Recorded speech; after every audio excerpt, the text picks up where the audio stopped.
Ini seperti semua pertumbuhan manusia yang tidak memahami limitasinya sendiri seringkali salah berbuat kan gitu. Kita kasih contoh ke Cak Non aja. Cak Non ini kan sebenarnya sudah ngasih modal sosial yang besar tentang bagaimana pengaruh dia di masyarakat.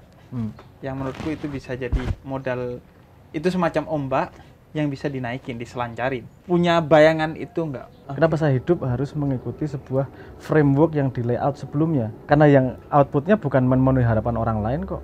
Output terbesarnya adalah bermanfaat untuk orang lain kok.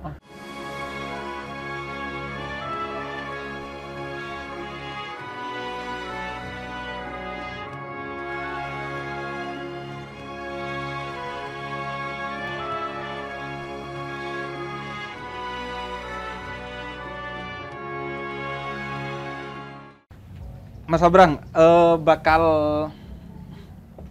gimana seorang Sabrang melihat Cak Non?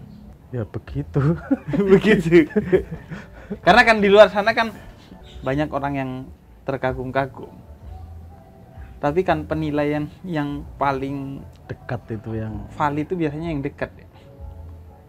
Aku sering bilang uji gini, orang itu akan terlihat kualitasnya ketika yang bersaksi itu adalah orang dekatnya. Makanya salah satu yang diajarkan dalam Islam, ketika kita wafat itu dimintain kesaksian kepada orang dekatnya, dia orang baik atau tidak gitu. Karena itu yang valid gitu. Iya. Semua orang pasti punya kelebihan, punya kekurangan. Ya karena tadi itu waktu terbatas, ruang terbatas, energi terbatas dan seterusnya lah. Tapi kalau orang tua pasti punya pengaruh besar pada anaknya, ya iya pasti ya. Banyak fondasi yang saya miliki juga belajar dari orang tua. Mengadopsi, mengimitasi. Awalnya biasanya kan manusia kan makhluk yang mengimitasi. Ya imitasi, mengadopsi, terus kemudian juga kadang ada perbedaan pendapat tapi juga di-resolve ya dibicarakan, diobrolkan dan seterusnya lah. Kalau saya sendiri kan memang cenderung tidak tertarik dalam tanda petik ya, tidak tertarik pada kejadian-kejadian mistis dan seterusnya gitu tuh. Saya kan nggak suka nyari hal-hal seperti itu ya. Jadi ya banyak kalau dia di kalau di YouTube-nya caknon.com itu kan banyaknya diskusi yang direkam itu pembicaraan bapak sama anak itu ya yang sering diskusi seperti itulah. Itu yang sangat berpengaruh dalam relasi orang tua dan anak sebenarnya ya, Pak. Karena aku tumbuh dan besar dipengaruhi oleh diskusi-diskusi dengan orang tuaku itu, khususnya ayahku. Jadi setiap subuh dan setiap maghrib biasanya udah tuh diskusi ngalor ngidul, dan bahkan diskusi tentang hal-hal yang dulunya aku gak ngerti gitu, tapi ayahku yuk dilempar aja tuh diskusi-diskusi itu untuk kemudian mungkin dia percaya bahwa ada tadi belief system yang kemudian nanti akan di-call lagi, kita panggil lagi suatu hari. Wah, ayahku pernah ngomong gini perasaan dulu. Iya, ditanam-tanam gitu pasti. Tapi kan gini, Mas Abrang, kadang relasi yang seperti itu jarang didapati oleh banyak orang. Sehingga orang sering bilang kita itu orang yang beruntung kalau dapat orang tua yang membuka diri untuk diskusi. Tapi banyak yang tidak begitu. Baik si anak yang tidak percaya kepada orang tuanya untuk kemudian berdiskusi, atau orang tua yang menganggap siapa sih kamu untuk berdiskusi. Sehingga anak muda itu salah satu problemnya adalah relasi yang buruk dengan orang tuanya. Dan akhirnya pilihan-pilihan hidup yang kemudian penuh kecelakaan karena relasi yang buruk ini. Misalnya ya, dalam memilih jodoh, dalam memilih jurusan kuliah, kampusnya, dan nanti bekerjanya di mana, PNS atau tidak PNS. Atau ya orang kayak kita ini kan pasti bagi sebagian orang tua, ya jangan jadi kayak itulah, gak jelas itu. Orangnya kerjanya gak jelas, apanya gak jelas. Relasi yang ini yang saya tangkap dari penjelasan Habib kan, relasi orang tua anak yang dilihat adalah relasi guru murid, karena ada diskusi, ada transfer ilmu dan seterusnya. Jadi yang saya omongkan ini berlaku juga relasi guru murid yang lain, misalnya ustadz ke jamaahnya, guru ke muridnya kan gitu. Gini, kenapa diskusi itu diperlukan? Karena itu tidak optimal punya asumsi bahwa si A pasti lebih tahu daripada si B, si guru lebih tahu daripada si anak, bahwa dia lebih tahu duluan iya. Tapi bukan berarti lebih tahu dan lebih paham loh. Lebih tahu duluan kan gitu. Jadi kalau asumsi dasarnya lebih tahu duluan, pasti ada ruang untuk diskusi karena pengen anaknya berkembang agar pengetahuannya lebih daripada bapaknya. Beda yang dengan asumsi bahwa aku pasti lebih tahu daripada kamu. jadinya pemaksaan. Jadinya ya gini loh yang bener, ini gini. Ya. Si anak jadi kemudian dia bukan merasa tercerahkan dengan pilihan, tapi merasa dipaksa dengan keputusan yang dia tidak pahami. Ini lagi-lagi teramplifikasi dengan dunia modern Ki. Karena banyak hal, terutama tempat dia bergaul, itu yang orang tuanya sendiri nggak paham. Kamu ngapain ngasih tahu aku soal Instagram? Aku belajar Instagram bukan dari bapakku kok. Iya, iya. Misalnya gitu. Sementara anak-anak sekarang menghabiskan waktu di internet dan sosial media sangat banyak nih. Ini ada yang ngomong bahwa ini adalah generasi yang kehilangan bapaknya karena lebih banyak bergaul di sosial media daripada dengan orang tuanya. Sementara orang tuanya tidak paham dunia sosial media, sehingga terjadi clash tabrakan nilai yang tidak bisa dipecahkan nih. Iya. Karena si bapak nggak tahu sosial medianya juga tempat yang dominan buat si anak menghabiskan waktu. Seperti itu tadi, wong soleh kumpulono, ketika dia kumpul dengan situasi sosial media, dia akan mengikuti nilai-nilai yang berlaku dalam sosial media tersebut. Dari dulu saya akan mengatakan, hati-hati loh sosial media. Kalau kamu dewasa nggak masalah nih. Tapi problemnya yang tumbuh di situ, dia akan mengadopsi nilai-nilai yang mayoritas, bukan nilai-nilai yang benar atau salah. Iya. Dan kalau kita ngomong mayoritas manusia itu bukan manusia yang pandai. Iya, iya. So, Iya, iya. benar atau salah? Ini kalau di backup sama Kanjeng Nabi ya saya lebih bahagia itu. Iya, iya. Iya, di Quran itu seringkali mayoritas itu dikritik kan. Aktsarahum la yaqilun, aktsarahum la ya'lamun. Sebagian besar kalian itu nggak berpikir, nggak punya ilmu. Karena seringkali ketika sudah mayoritas, yang tumbuh itu ego mayoritarianisme. Ego ya pokoknya aku menang gitu. Mob mentality itu. Iya. Mental mob. Ya jadi ada penelitian kok, semakin banyak orang berkumpul semakin sifat hewannya yang kelihatan. Manusianya semakin berkurang. Jadi ya ini handle-nya delicate nih, anak muda dengan orang tua ini. Kita pada masa transisi yang mengerikan nih. Karena tempat ruang anak muda untuk tumbuh itu tidak bisa lagi dikontrol dalam tanda petik. Kalau dulu kan di sekolahan, paling banyak, kemudian main di rumah atau di kompleks yang masih bisa diawasi, pakai nilai-nilai lokal, tolak ukurnya masih ikut tolak ukur lingkungan di situ. Sekarang menghabiskan banyak waktu di internet, mengadopsi tolak ukur yang ada di internet yang tidak ada satupun kontrolnya, hanya mengandalkan insting mayoritas manusia, sementara mayoritas manusia tidak berpikir. Jadi jangan kaget kalau kemudian generasi berikutnya adalah orang-orang yang banyak susah berpikir. Ini seharusnya yang lebih-lebih pandai dan terutama yang punya kekuatan untuk membuat perubahan itu melakukan benar-benar. Tapi dipikir bener, nggak cuma bikin webinar, ayo hati-hati pakai internet terhadap hoax. Relasinya itu kira-kira akan dinamis Mas Abrang berarti? Iya pasti. Kadang si orang tua ini harus jadi guru, Kadang jadi murid. kadang jadi murid, Harus. kadang jadi teman, Kadang jadi teman. Iya. dan sebagainya. Iya. Dinamis. Karena pada fundamentalnya ini sama-sama manusia yang diberi hadiah berbeda sama Tuhan. Iya. Kan saling bagi hadiahnya itu tadi. Iya, iya. Tapi biasanya tolak ukur si bapak itu adalah dirinya sendiri. Ya, pasti. Karena dia punya pengalamannya itu. Iya. Dan dia menyebut bahwa ini yang terbaik untukmu gitu. Dan aku ingin kamu satu langkah di depanku. Ini upaya untuk mengakselerasi diriku. Atau gini, aku pengalaman lah. Udah paling enak ya di UGM, setelah UGM ya jadi PNS. Hidupmu aman. Itu kan yang ada di orang tua sebagian. Jadi sebenarnya ya udah ini jalan amanmu kok. Iya. Ini gini juga sih. Orang tua itu kan juga bukan berniat buruk kepada anaknya. Iya. Dia berniat baik dengan limitasi pengetahuan yang dia miliki. Ini seperti semua pertumbuhan manusia. Manusia yang tidak memahami limitasinya sendiri seringkali salah berbuat kan gitu. Contohnya? Misalnya ini tadi. Misalnya gini. Jadi PNS. Kamu ke UGM terus kemudian outputnya jadi PNS. Saya nggak ngomong jadi PNS itu buruk, tapi tidak semua orang cocok jadi PNS. Oke, kalau misalnya bapaknya belajar, ada ya penelitian psikologi yang mengatakan ada prediktor yang menunjukkan bahwa orang cocok nggak jadi pekerja atau cocoknya jadi entrepreneur atau cocoknya jadi kreatif. Misalnya anaknya openness-nya tinggi, memang sebenarnya dia justru akan sangat produktif menjadi pekerja kreatif. Dipaksa jadi PNS, orang tuanya membunuh anaknya sebenarnya. Karena rekomendasi orang tua itu melawan modal yang dikasih Tuhan. Layu nih si anak nih.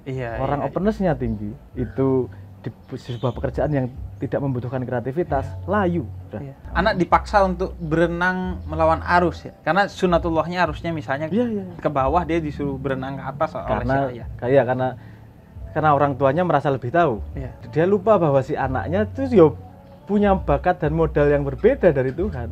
Ya, menurut saya kunci paling besar adalah kemauan belajar si orang tua juga, Nah, bahwa kemungkinan itu sangat lebar, sangat lebar.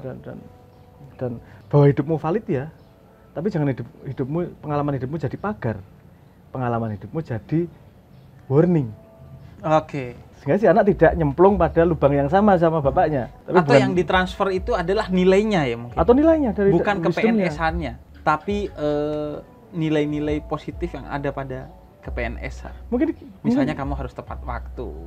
atau misalnya dia bisa menjelaskan kenapa PNS itu lebih aman. Oke. Misalnya gini, Oke. makanya PNS lebih aman. Mungkin anaknya punya counter nih, Pak, itu zaman dulu, Pak. Iya. Sekarang keadaannya gini, faktanya gini, Iya. gimana dan seterusnya. Si bapak biasanya tidak punya cukup tenaga untuk menurunkan egonya. Aha. Itu problem lebih besar lagi itu. Atau Ya juga gini tidak toh, punya kamu cukup hidup- tenaga untuk belajar pada anaknya. Ya betul, ya. Anaknya kan pasti punya tesis tuh. Iya punya tesis juga, Nah, dia misalnya punya. mending jadi YouTuber aja, Pak. Si bapak ini nggak punya effort untuk kemudian belajar YouTuber itu Iya, apa iya. gitu. Kalau bapaknya ngomong jadi PNS dibantah anaknya jadi YouTuber aja. Bapaknya harusnya bisa bantah anaknya. Iya. YouTuber tuh resikonya gini. Iya, Nah, itu jadi diskusi yang asik tuh itu kemudian. diskusi yang asik. Heeh. Makanya Kan didik anak sesuai zamannya kata si Nali. iya, saya bayangkan analoginya ya. Si anak kan punya api untuk tumbuh ya. Si bapaknya juga punya api yang berbeda nih. Bapaknya pengen anaknya apinya tumbuh gede tapi tidak terlalu besar untuk membakar dirinya, tapi juga nggak mati sampai apinya nggak diteruskan. Gitu. Nah, keseimbangan itu sama sekali tidak mudah. Itu butuh pengetahuan, butuh pemahaman terhadap si anak, terhadap dunia yang dialami si anak dan seterusnya lah. Kalau orang tuanya cukup dewasa untuk mencoba memahami itu, yo harusnya lebih seimbang. Karena kalau pemaksaan terlalu besar, anakmu apinya mati loh. Kalau apinya mati, kasihan loh. Dan ini bukan hanya berlaku pada pekerjaan, cinta juga, Iya, pasangan hidup dan lain sebagainya. Banyak hal. Nah, cuman gini Mas Abrang, kita kasih contoh ke Cak Non aja. Cak Non ini kan sebenarnya sudah ngasih modal sosial yang besar Mm-mm. tentang bagaimana pengaruh dia di masyarakat. Mm.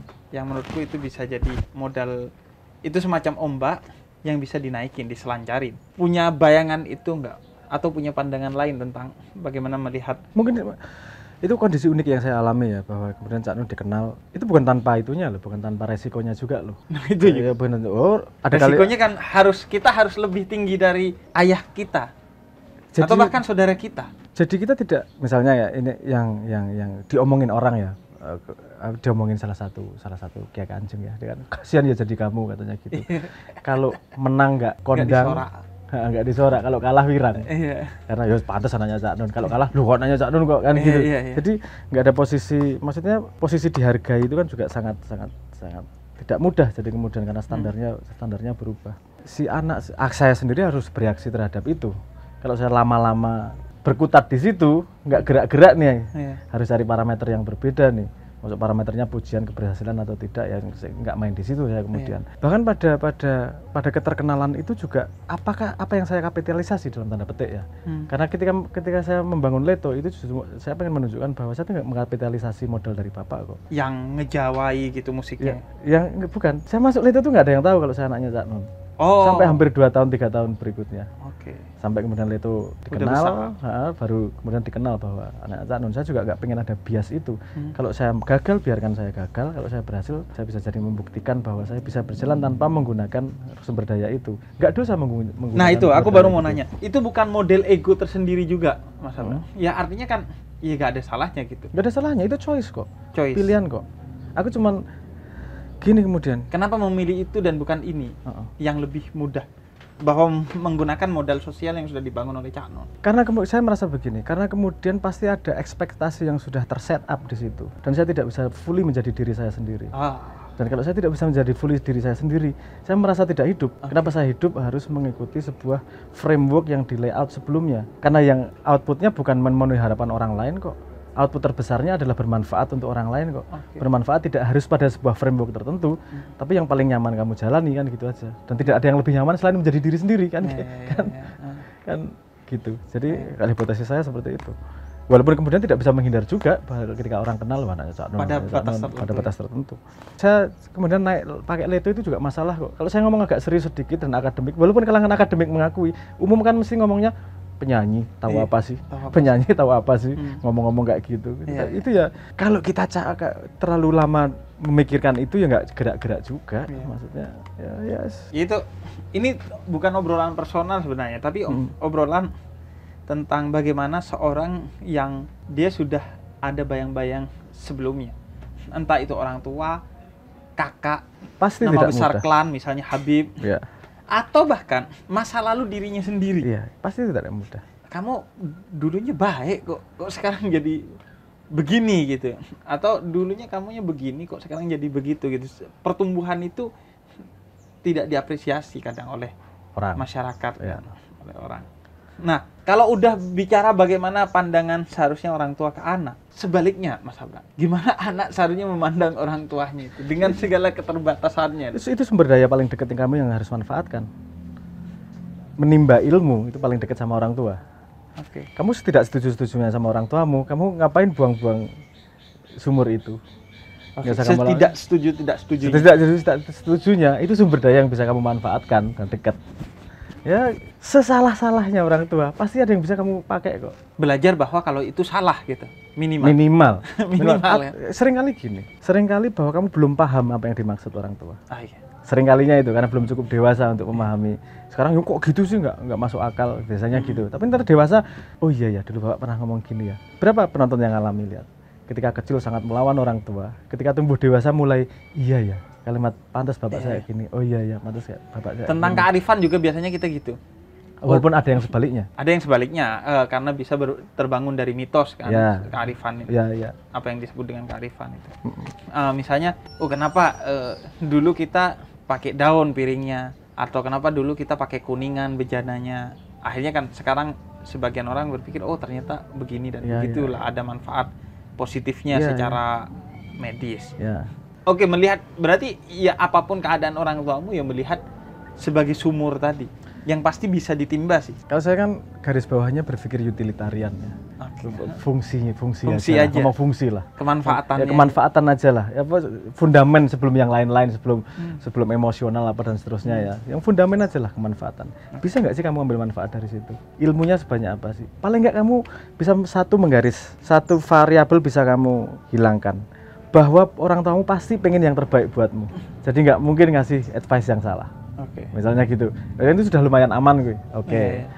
Jadi sayang kalau dibuang, ngapain sih? Wong pengalaman buruk aja punya Nilai. fungsi penting dan nilai untuk pertumbuhan kita, apalagi orang tua. Nah, pola komunikasinya gimana seharusnya, Mas Abang? Gak ada seharusnya tuh, menurutku. Semua punya tipikalnya sendiri-sendiri. Karena kegagalannya sering di sana. Betul, Kegagalan komunikasi anak dan orang tua. betul. Karena gini juga, bro. Atau gini, tidak ada yang seharusnya, tapi tools-nya gimana, guidance-nya gimana seharusnya komunikasi itu. Karena kan orang, ya maksudku ngene loh. Tapi kata orang tuh enggak loh. Ini kan kayak dua orang, aku sering bilang dua orang yang berkomunikasi tapi nggak komunikatif gitu. Karena ketika anak bicara, orang tua nggak mendengar. Ketika orang tua bicara, anak nggak mendengar. Hanya mau bicara aja keduanya. Komunikasi itu nggak cuman pakai bahasa loh, bro. Komunikasi itu bisa pakai signal. Oke. Contohnya? Rajin itu lebih kuat pakai signal daripada pakai bahasa. Ayo jadi anak yang rajin. Itu kalah kuat sama orang tua yang benar-benar rajin dan diamati oleh Keteladanan. Ya? keteladanan. Itu kan pakai sinyal. Jadi dia bisa mengimitasi tanpa dia harus tahu bahasa, tanpa harus dia sadar tentang ilmu itu, tapi diimitasi. Karena manusia modal utamanya kan imitatif. Oke. Yang membedakan kita dengan hewan yang lain, kenapa belajar cepat? Karena kita imitasinya kan cepat banget. Iya. Nah itu yang sering dilupakan, bahwa kalau kita ngurut dari bayi itu belajar bukan dari bahasa loh, itu paling belakang loh itu bahasa. Baru setelah bahasa baru baca tulis. Tapi sebelum bahasa itu semua dari pengalaman. Iya. Dari pengalaman dan dari imitasi. Iya. Dan kalau kita tahu bahwa itu lebih fundamental cara mentransfer ilmu, ya hati-hati nih menitik beratkannya. Sepemahaman saya teladan itu lebih berharga daripada kalimat dakwah. Menurut saya nggak tahu ya. Iya. Dan itu juga berlaku dari anak ke orang tua. Artinya si anak ini membuktikan bahwa pilihannya benar. Maksudnya gimana? Untuk meyakinkan. Misalnya, oke Pak, aku mau jadi entrepreneur aja. Nggak mau jadi PNS. Nah ini kan si bapaknya minta PNS. Cara menjembatani dua orang ini dari pihak si anak kan mau meyakinkan orang tuanya bahwa entrepreneur itu lebih baik daripada jadi PNS. Nah, gini. Nggak mungkin kan dengan, ya udah aku mau jadi entrepreneur dulu, lihat loh, nih pasti aku berhasil. Itu juga belum tentu nggak berhasil, dan ketika nggak berhasil, bukan berarti wirausaha itu salah. Mungkin di poin ini salah, tapi di usaha lain mungkin benar gitu. Ini makanya saya bilang komunikasi itu tidak bisa distandarkan, karena bukan hanya urusan komunikasinya aja, tapi urusan bagaimana dua orang berbicara itu bisa memperdalam apa yang dibicarakan. Kalau misalnya saya simulasi ini tadi ya, kalau saya disuruh jadi PNS, enggak, aku mau jadi entrepreneur aja, misalnya gitu, ditanyain, dong PNS aja itu lebih aman, emang nyari apa sih PNS? Ya biar duitmu aman. Emang kenapa sih biar duitnya aman? Biar bahagia. Saya jadi entrepreneur dari awal udah bahagia, Nggak usah punya duit. nggak usah punya duit dulu, saya nyari duit sambil bahagia. Kalau tujuannya sama-sama bahagia, saya bahagia nih menjalankan pilihanku. Iya, resikonya besar, tapi saya bahagia. Bapak rasa senang bahwa aku bahagia. Itu argumentasi yang nggak mudah dibantah kan gitu. Itu mungkin semacam ini ya, komunikasi yang sifatnya emosional, bukan rasional. Itu rasional. Iya, tapi kan kebahagiaan itu lebih bersifat emosional. Ya, tapi logik kausalitasnya kan jelas. Iya. Kenapa PNS duit kenapa kebahagia? Oke, ini 4 langkah nih. Aku di 1 langkah aja kok. Bahagiaku bukan karena urusan punya duit, bahagiaku karena melakukan sebuah usaha yang aku percayai dengan kegagalan dan keberhasilannya yang ku janjikan bahwa aku tidak akan pernah putus asa. Misalnya ada exchange nih. Oke, aku jadi entrepreneur tapi bapaknya kamu harus jadi PNS. Oke, aku janji entrepreneur, gagal berhasil aku nggak akan putus asa. Makanya bapaknya juga dikasih sesuatu. Oke. Aku punya pegangan nih bahwa anakku udah beneran di sini nggak akan putus asa nih. Kan itu juga ada bargain seperti itu misalnya untuk meyakinkan kedua belah pihak. Ada bapak-bapak tertentu yang sangat keras kepala, ada juga. Iya, ada. Dan ada anak-anak yang nggak berani berdiri di kakinya sendiri, ada juga. Makanya ini faktor yang sangat tidak mudah sebenarnya. Tapi itu memang bagian dari evolusi sih, bagian dari hadiah itu tadi. Semua harus berbeda sehingga punya pengalaman uniknya menghadapi tanda petik problem salah satu orang tuanya itu. Pada akhirnya ya komunikasi itu ya bersifat personal. Artinya setiap anak itu merenungkan pola komunikasi seperti apa yang sebenarnya cocok. Iya. Kalau aku malah sering juga bilang pola komunikasi yang emosional itu sangat efektif. Biasanya dengan ibu. Iya, biasanya dengan ibu, emosional komunikasi. Ibu pengen saya bahagia kan? Iya. Ya udah, saya mau milih ini karena bahagia. Ini karena saya bahagia dengan itu. Kalau sama ibu nggak usah pakai ngurut itu tadi. Iya. Bu, saya tuh pengen bahagia, Bu. Saya ngelakuin ini bahagia nih. Karena pengen menumbuhkan diri nih. Saya pengen belajar. Semua orang. Kalau dengan Bapak ya nanti jembatannya dibangun. Jembatannya dibangun, logikanya, urutannya gimana Bapaknya. Tapi goalsnya ya emosional semua itu ya. Manusia kan makhluk emosional sih, itu nggak bisa dihindari pasti. Tapi kalau untuk sebuah keputusan yang menghasilkan akibat, itu juga penting logika untuk menghitung resiko. Karena untuk berhasil semua orang siap. Yang tidak siap itu gagal. Iya. Makanya logika itu penting untuk ngeses resiko nih. Kalau gagal gimana, kalau ini gimana. Makanya tadi janji tidak putus asa, itu kan memastikan bahwa kalau gagal, aku tetap akan berjuang kan gitu. Iya. Jadi ya sambungannya di situ kemudian. Tapi rasa itu yang susah ditransfer, Mas Abraham. Oh iya, rasa nggak bisa transfer. Jadi gini, oke janji gak putus asa, tapi akan benar-benar tidak putus asa kan orang tua itu gak percaya rasanya. Dan gak akan terjadi juga, pasti putus asa. Iya, ya itu yang ada di pikiran si orang tua biasanya. Aku gak mau ngelihat kamu itu begini dan begitu gitu. Tapi ada yang menurut saya ya, ada yang lebih ini pada framework human manusia ya, bukan pada framework satu orang dua orang ya. Orang paling banyak belajar itu ketika melakukan kesalahan sendiri kok. Kalau si anak tidak punya kesempatan untuk melakukan kesalahan, dia tidak akan belajar untuk belajar dari kesalahan. Dia akan belajar menyalahkan yang menyuruh dia membuat keputusan. Oke, iya. Itu. Dan ujung-ujungnya chaos dengan orang tua. Dulu disuruh kayak gini aku nggak bahagia. Kalau aku gini dulu, kalau itu tuh bisa mengerikan itu. Itu bahkan bisa mempengaruhi buruk keimanan kita. Karena kalau ikhtiarnya nggak maksimal, kita itu nggak akan bisa ridho penuh kepada takdir.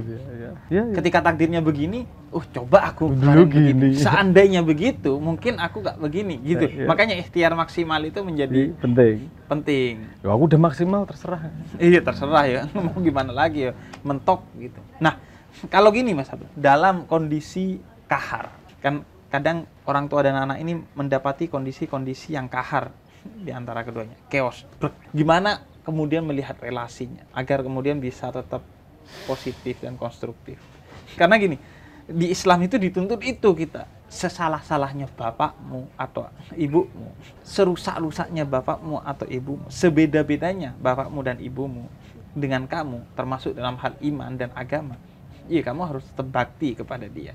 Clear kalau di sana. Tapi kan itu bukan sesuatu yang mudah. Kita berdamai dengan orang tua yang menurut kita dia telah menghancurkan kita, gitu. Apalagi sekarang kan banyak orang tua yang tidak memerankan posisinya sebagai orang tua. Ya. Ini jawaban saya bisa backfire ini, Beb. Karena di situ ada variabel yang satu, yang tadi kita harus berbakti pada orang tua. Iya. Berbakti kan sebuah konsep nih, Iya. sebuah niat. Implementasinya kan bisa macam-macam, Beb. Iya. Aku nggak mau ketemu orang tua aku karena aku berbakti. Kenapa? Kalau aku ketemu pasti aku marah. Iya. Daripada aku marah, aku nggak ketemu dulu. Iya. Itu bisa loh berbakti. Bisa. Jadi nggak ketemu orang tua tuh karena berbakti bisa juga nih. Iya, aku Tapi pernah ngasih logika soal memblokir. Memblokir orang yang suka ngata-ngatain kita di medsos. Itu bentuk sayang kita kepada dia agar dia gak nambah dosa dan kita gak ngedumel terus. Oke. Takutnya itu jadi alasan nih. Takutnya jadi alasan, udah aku nggak mau sama orang tua aku lagi. Aku berbakti kok ini gitu loh. Iya, itu cuma alibi. Alibi, takutnya alibi. Tapi kalau kamu memang punya konsep berbakti yang maksimal kamu lakukan dengan minimal damage, yang menurutku manusia juga tumbuh. Coba aja teorinya itu dilakukan. Nggak ada gunanya kita ngasih emas kalau dia nggak paham emas kan gitu. Iya, iya. Dia harus tahu prosesnya dulu.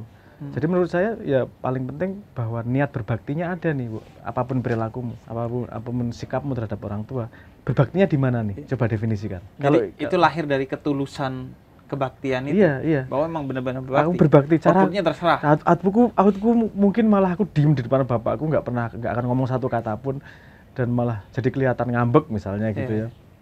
Itu dalam hati kamu ngomong, aku berbakti kok ini. Daripada aku ngomong, malah tambah renggang, ruwet hubungannya. Aku akan menahan diri nggak ngomong apapun. Itu demi berbaktiku.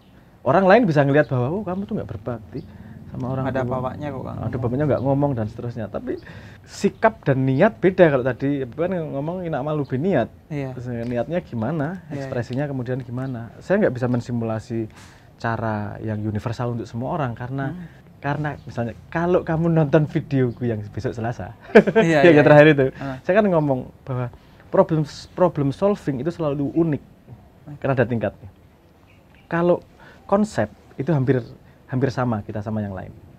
Konsep iman, konsep definisi itu kan sama. Kita perlu sama di situ karena biar kita bisa komunikasi. Kemudian kalau sudah ngomong teori analisis itu bisa beragam, nggak sama lagi. Tapi kalau sudah problem solving langsung ke masalahnya itu pasti unik karena tidak ada satupun keadaan di dunia yang sama persis. Yang sama teorinya bisa, tapi implementasinya, kondisinya itu bisa sangat unik nih. Misalnya kita pakai, kamu kalau sama bapak ngomong yang halus deh. Misalnya gitu bisa kita jadiin rumus universal ya. Itu hanya bisa batal gara-gara kalau bapaknya tuli. Iya. Jadi itu nggak ada yang universal juga. Maksudnya ada spesifik kondisi yang berbeda yang kita harus bisa mengkonversi itu menjadi cara yang memang cocok untuk keadaan pribadi kita. Tapi prinsipnya itu tadi berbakti. Caranya gimana? Kamu yang paling tahu bapakmu, kamu yang paling tahu keadaanmu, kamu yang paling tahu sejarahmu dan keluargamu seperti apa. Coba kamu optimalnya gimana? Paling gitu aja. Jadi outputnya ya terserah kepada si keduanya. Tadi itu kalau sudah niatnya melakukan yang terbaik, sudah nggak ada utang. Menerima takdir. Iya, karena kalau sudah ikhtiarnya maksimal. Iya, kan ikhtiarnya maksimal. Mas Abrang, makasih. Thank you, Beb.